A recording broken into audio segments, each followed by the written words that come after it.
where Congress party able to win local body elections. 18లో కూడా ఏదైతున్నదో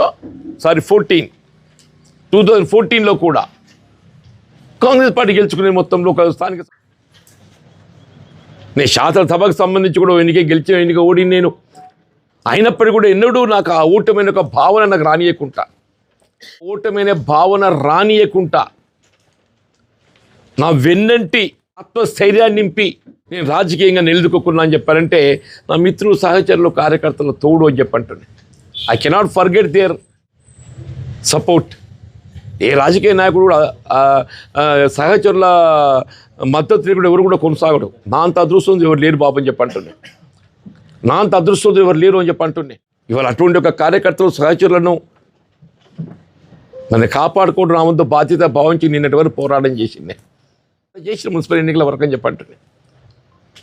మరి భవిష్యత్తు నాలో కూడా కొంత ఏదైతుందో అసహనం వస్తున్నది. ఏంటి పోరాటం ఎవరి మీద చేస్తున్నా నేను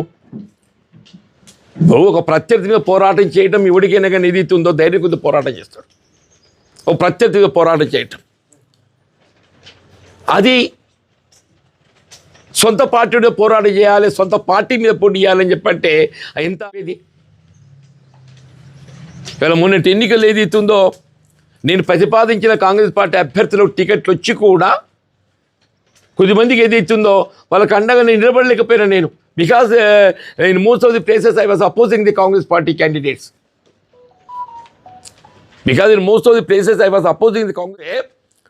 కన్ఫ్యూజన్ ఏర్పడుతుందని చెప్పని నేను ప్రతిపాదించినట్టు అభ్యర్థులకు కాంగ్రెస్ పార్టీ అవకాశం వచ్చి కూడా నేను వాళ్ళకు మరి ప్రచారం చేయలేకపోయినా విచ్ వాళ్ళకి తెలుసు.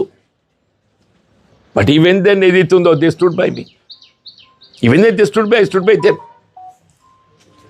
మరి ఈ విధంగా ఇటువంటి ఒక కన్ఫ్యూజన్ స్టేటస్లో కొనసాగటం అనేది రాజకీయంగా నేను సరైనదిగా భావిస్తలేను. నేను ప్రజానీకానికి కానీ క్యాడర్కి కానీ దీని మస్ట్ క్లారిటీ దాని కొరకు ఏదైతున్నదో ఇలా కాంగ్రెస్ పార్టీని వైదొలగాలనే ఒక అభిప్రాయానికి వచ్చాను నేను. శ్రీధర్ బాబు గారికి ఏదైతుందో అంటే కూడా నాకు కూడా బాధతో ఉండే మాట్లాడే వారు కూడా బాధతో ఉండే. సరే ఏదైనా కానీ 25th నాడు ఏదైతుంది ఇక్కడే బండారు గార్డెన్లో గత 4 దశాబ్దాలుగా నాకు తోడునిచ్చినటువంటి ఒక రాజకీయ సహచరులు, కార్యకర్తలు, నాయకులు, శిరువైపుల ఆశలు, అభిమానులు అందరితో ఒక సమావేశాన్ని ఏర్పాటు చేసుకొని భవిష్యత్తు కార్యాచరణ